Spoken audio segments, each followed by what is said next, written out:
We travel to the far south, where icy terrains and breathtaking landscapes await. Join us on a unique expedition where history and adventure converge as we traverse the same icy expanse that Shackleton once endured.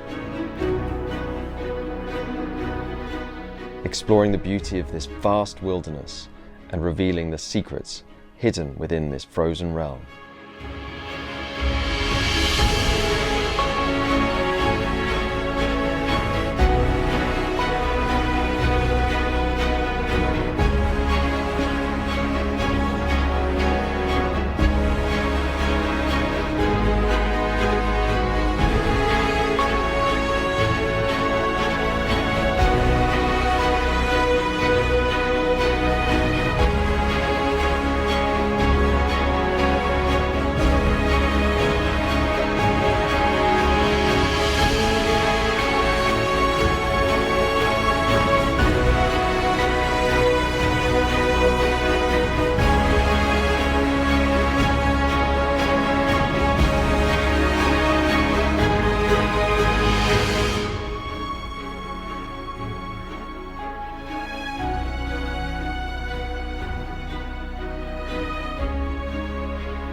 Welcome to Antarctica. So today we have a special treat inside the Weddell Sea. So we're on the eastern side of the Antarctic Peninsula, which we don't often have the opportunity to come to, but the captain has brought us in between lots of ice, and this morning we had a fantastic time searching for the elusive emperor penguins. Lots of current today. You could see the icebergs moving around, the seals being pushed around on the bits of ice floe.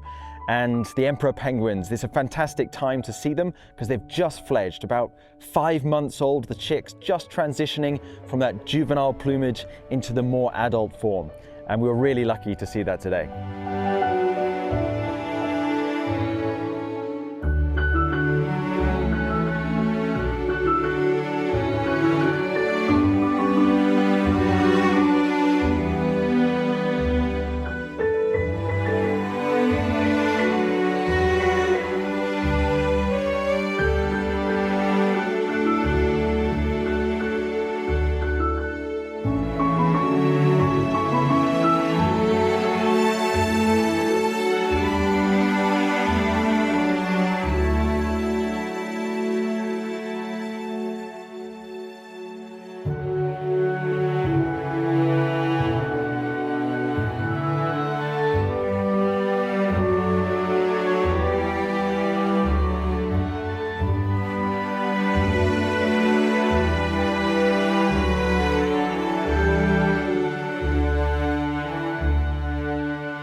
Hello everyone, this is Eric from the expedition team. We are here this afternoon at Brown Bluff, a really spectacular site. Main attraction for many here will be the massive Adelie penguin colony.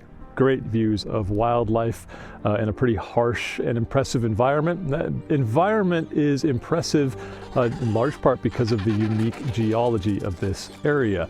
Brown Bluff is what is called a tuya. That's spelled T-U-Y-A, and that's a word for a volcanic formation that was built underneath a very thick ice sheet. A unique environment for sort of eruptive activity and to lay down volcanic rocks. It's kind of like a cold pressure cooker. You get very strange rock types and you get very strange shapes to the entire formation. Today Brown Bluff is about maybe half of what used to be a big kind of mesa-shaped volcanic structure. It's got 3 or 4 different distinct layers that correspond with different phases of eruptive activity under different depths of ice. And again, all that pressure, all that contact between very hot lava and pressurized cold water and ice creates very unique rock types. There's some examples of those rock types tumbled right down here on the beach around us. Right behind me where I'm standing at this moment, we have these beautifully sculpted rocks.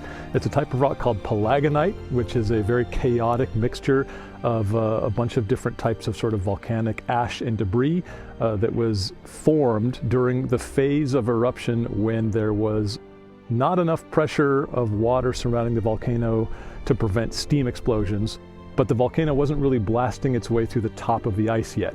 So you had these weird sort of contained underwater steam and ash explosions, and the flash freezing, as it were, of that lava into kind of an ash and debris constructed rock gives us this unique type of material. That circumstance also gives you the unique color to these rocks. This layer is pretty high up in Brown Bluff, but it's also very erosive, so some of these big boulders have tumbled down from higher altitudes on the formation. The last bit of the recipe here to give us these beautifully sculpted rocks is wind. Brown Bluff is a windy place. We're experiencing that today, and wind-blown sand and other particles is actually the primary cause of the very unique kind of curvy and sculpted shapes of these palagonite boulders behind me.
Good morning.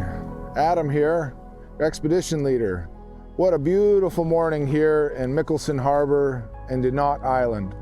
Wanted to tell you a little bit about the whaling history that is here. As you can see, there's a lot of old skeletons, a lot of remnants of the whaling days that happened here in the Antarctic Peninsula. This area was once where whalers would pull the whales up on the beach and flinge them with their big knives, cutting the blubber from the skeletons and then processing the blubber here to go back on their ships. We've got a water boat over here. All these ships at that time, most of them all were steamships, and the steamships required fresh water for their boilers and also for drinking water. So the sailors would go out in these water boats and they would find fresh, clear glacial ice that they could use for their boilers and for drinking water, and they'd bring that back to the ship so they'd have a supply throughout the voyage. But today we're just enjoying these artifacts and remnants here of a much far gone day. But we have a beautiful day here in Mickelson Harbor.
to 60 volt 90, O2 main bow 140, O2 main stern 150. Do you have my readings? I have your full reading.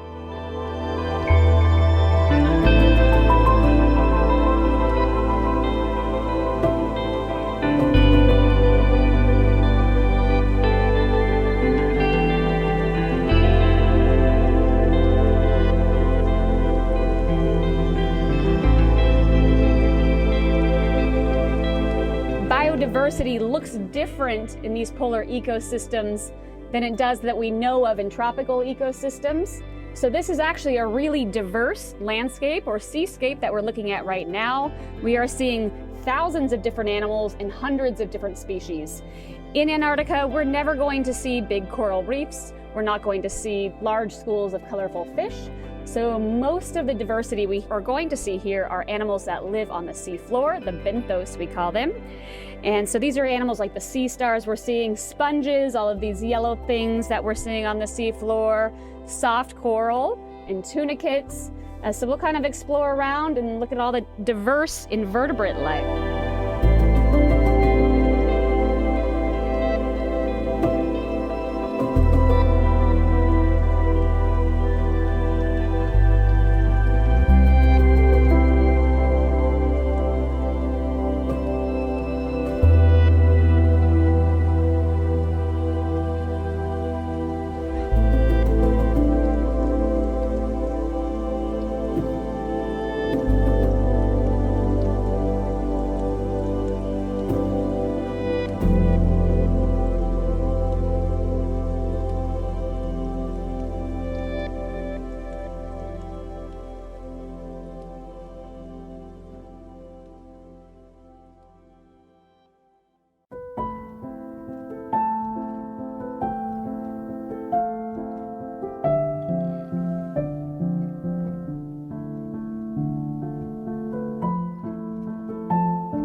I'm Elizabeth Pierce. I am historian archaeologist on board the Seabourn venture.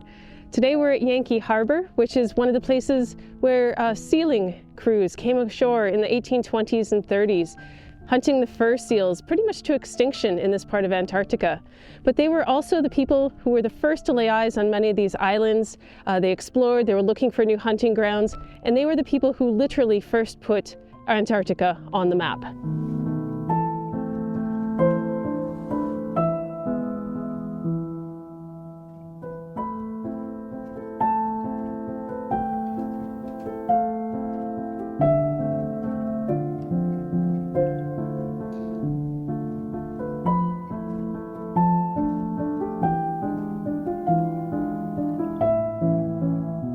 So at Half Moon Island, there's a wooden boat on the beach, which is actually quite a mystery. We've come across a lot of wooden boats on beaches here. The remnants of the sealing and whaling period, they tow the boats behind and fill them with ice because you don't have rivers in Antarctica, so they needed fresh water to boil down the blubber and for drinking. So on Half Moon Island, that one's a bit of a mystery. It doesn't seem to be a water boat, seems to be Norwegian made, but no one knows where it came from, what ship it came from, or how long it's been there.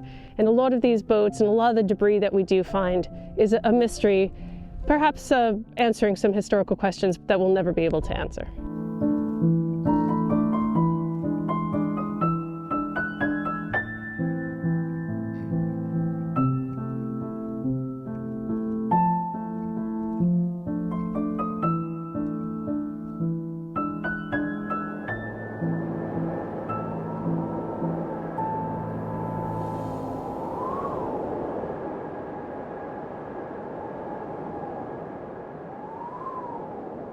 It's my honor as captain to bring you to Antarctica.